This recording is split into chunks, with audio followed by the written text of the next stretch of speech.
የእንግሊዝ መንግስት የአቪዬሽን ዘርፉን ለማዘመን ያደረገው የ25 ሚሊዮን ብር የሚያወጣ የቴክኖሎጂ እገዛ የርክክብ መርሃ ግብርና ጉብኝት ተካሂዷል። መርሃ ግብሩ በብሔራዊ መረጃና ደህንነት አገልግሎት የአቪዬሽን ደህንነት ዋና መምሪያ ነው የተከናወነው። በኢትዮጵያ የእንግሊዝ አምባሳደር ዳረን ዊልች የተመራ ልዑክ እንዲሁም የኢትዮጵያ አየር መንገድና ብሔራዊ መረጃ ደህንነት አገልግሎት ከፍተኛ አመራሮች በተገኙበት ተከናውኗል።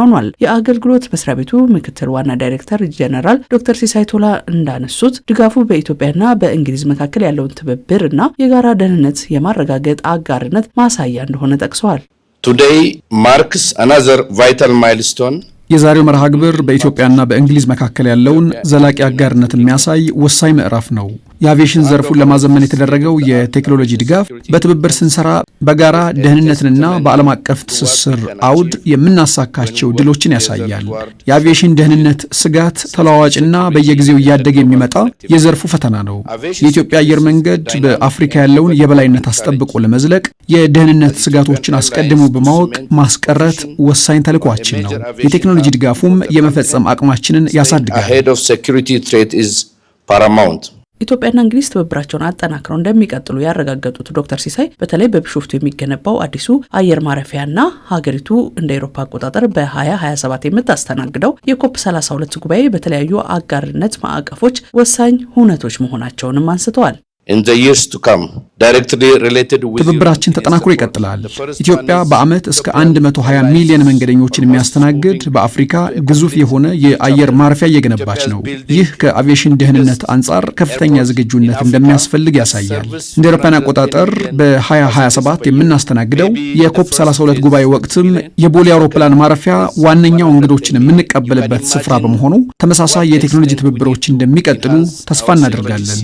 And also train our peoples just to serve these types of big events. በኢትዮጵያ የእንግሊዝ አምባሳደር ዳረን ዊልች በበኩላቸው ሁለቱ ሀገራት እስከዛሬ የዘለቀና ጠንካራ የሆነ ወዳጅነት እንዳላቸው አስታውሰው የአቪዬሽን ዘርፉን ለማዘመን የተደረገው እገዛም ይህንኑ የሚመሰክርና የሚያጠናክር መሆኑንም አመልክተዋል። ኢትዮጵያ በአቪዬሽን ዘርፍ ያላትን ቁመናም አድንቀዋል። በየዕለቱ የምታከናውኑት ተግባር የሀገሪቱንም የእኛንም ደህንነት ስለሚያረጋግጥ አድናቆቴን መግለጽ እወዳለሁ። የቦሌ ዓለም አቀፍ አውሮፕላን ማረፊያ ቁልፍ የሆነ የዓለም አቀፍ ተጓዦች መዳረሻና ማዕከል ነው። ደህንነትን የማረጋገጥ ጉዳይ የሁላችንም የጋራ ኃላፊነት መሆኑ ይታወቃል። በዓለም አቀፍ ደረጃ እየተከሰቱ ያሉ የበረራ ደህንነት ስጋቶችን ለመቀነስ ዘመናዊ መሳሪያዎችን መታጠቅ መፍትሄ ስለሚሆን በአፍሪካ ለመጀመሪያ ጊዜ ስራ ላይ የሚውል ቴክኖሎጂን ለኢትዮጵያ አበርክተናል።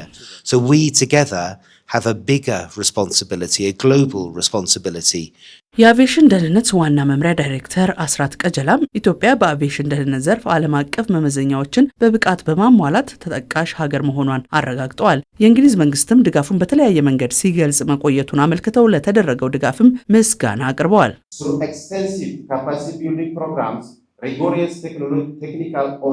ከእንግሊዝ መንግስት ጋር በተለያዩ የተቋማዊ ግንባታ መስኮች ዘርፈ ብዙ ትብብሮችን ስናደርግ ቆይተናል።